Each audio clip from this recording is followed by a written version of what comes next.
This is a very famous captain's hat story told with a newspaper. Take a doubled up newspaper and fold both slants to make a slant roof. Fold the strip on the top, reverse the paper and fold the other strip, and with this the captain makes a huge umbrella cap. If he's standing on the deck, it protects him from the scorching sun. It protects him from the rain. At night when the passengers sleep, the captain takes the same cap, opens it, squashes it and makes one more fold.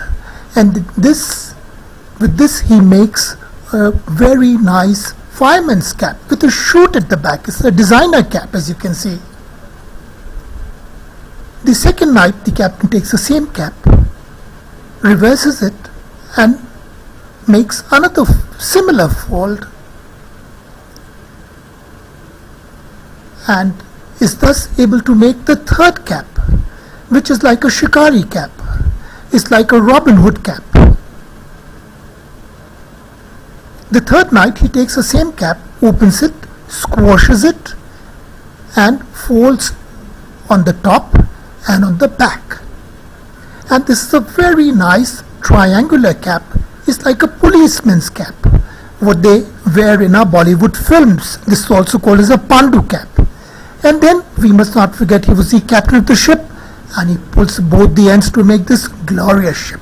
And then there is a storm on the sea, and a huge wave comes and hits the left and the right side of the ship, and it just knocks it down.